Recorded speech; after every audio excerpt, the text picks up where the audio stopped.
Sometimes the rules aren't set up for you to make it, and you've got to get creative, and sometimes things aren't fair. And you got to figure out how to win anyway and create different opportunities for yourself.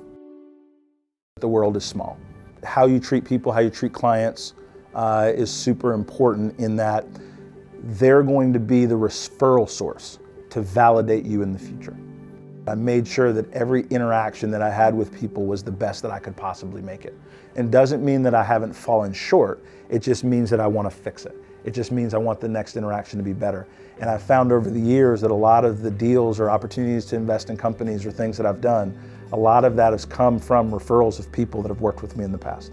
One of the things that you always want to do in terms of whether you're working a job or you're building a company is you want to leave things better off than you left them. And that's just good stewardship. That is something that was built in by my mom and dad, with how do you take care of your room, right? How do you treat your teachers, right? How do you treat your yard when you're doing yard work? I remember my dad in particular would cut the yard and he'd come inspect it. And he'd literally look at me, point to a spot and say, do it again. And he would walk off, like literally, and I would have to cut the entire lawn again to fix that one spot. And he taught me how to be a good steward, do it right the first time the best you can, right? Because you never know who's watching. I'm very fortunate in that people gave me opportunities and opened doors for me. And to have the ability to do that with other entrepreneurs of color, women entrepreneurs, is something that I feel is part of my give back. So that's the investment part. And then the mentor part, I'm always available for a cup of coffee because so many people shared wisdom with me, or when I was in a valley in life, encouraged me, right? So that I can continue to pursue and push forward. And I'd be a hypocrite if I didn't return the favor. My story is an African-American in technology, African-American leader, having experienced over many years of my career being the only one in many rooms. We've focused on diversity and inclusion as we've organically built Walk West.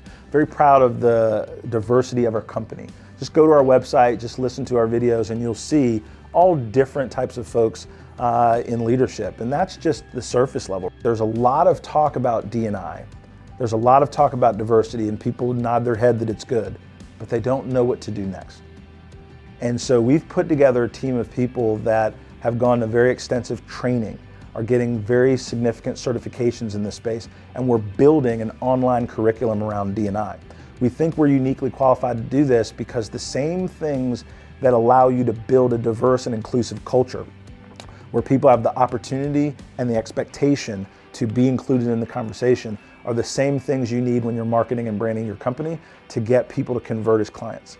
You have to know them, you have to get them to trust you, and you have to speak in a language that they understand. You have to speak in an authentic way. And that goes to somebody whose customer journey is choosing you to work for you, or somebody that's choosing to buy from you.